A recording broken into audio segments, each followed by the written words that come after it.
Je crois même profondément que si nous savons investir, innover, accompagner le changement de manière solidaire et responsable, notre avenir est à écrire. Mais il nous faut pour cela accélérer l'allure.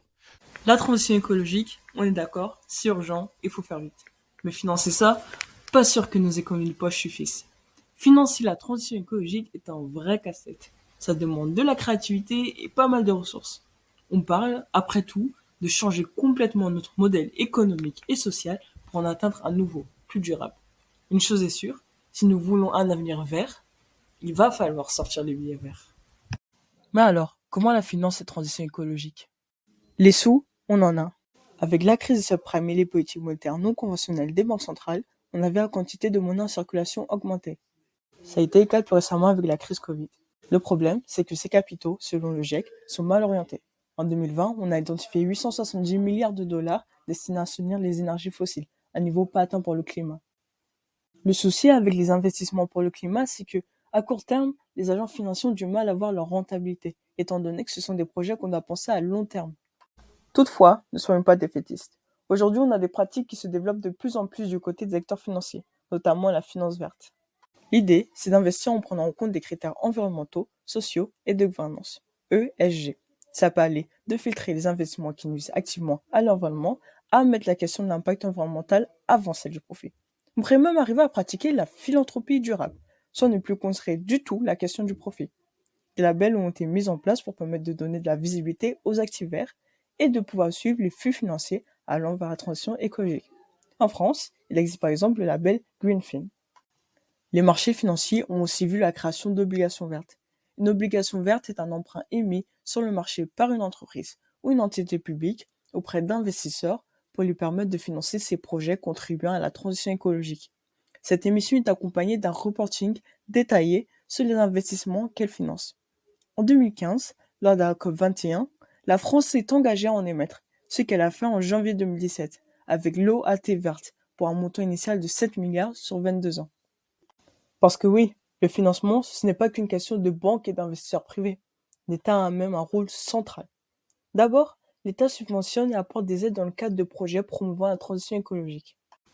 Par exemple, si tu veux changer ta vieille petite voiture polluante, tu peux bénéficier de la prime à la conversion, qui peut monter jusqu'à 6 000 euros si tu achètes une voiture peu polluante et que tu mets à la case l'ancienne. Et ce type d'aide, il en existe plein d'autres. C'est dans cette perspective-là qu'en 2021, le plan France Relance a été lancé pour relancer l'activité économique et construire la France de 2030. Sur un budget de 100 milliards d'euros sur 2 ans, 30 milliards sont dédiés à la transition écologique. Tout ça, ça fait beaucoup d'argent, même pour l'État, qui est souvent amené à s'endetter pour pouvoir remplir ses obligations.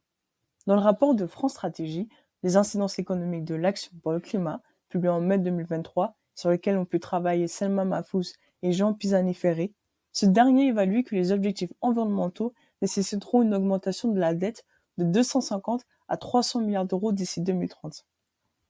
Alors que certains hésitent à faire usage de la dette, pour ce professeur de Sciences Po, c'est le chemin à prendre. Un endettement massif sur 30 ans.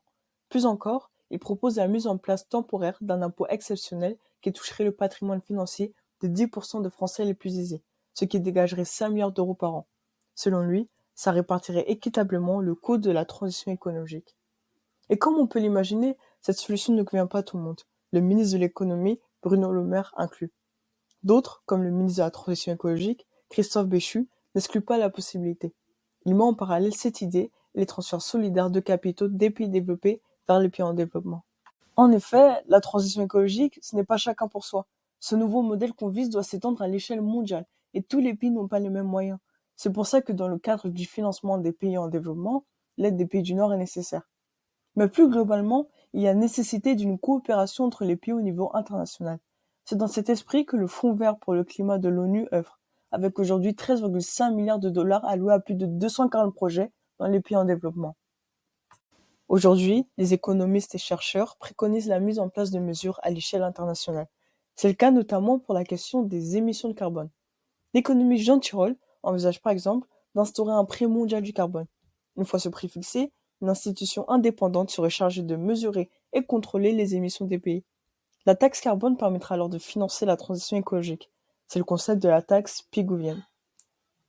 En outre, Michel Alieta et Etienne Espagne proposent aussi de créer un certificat carbone.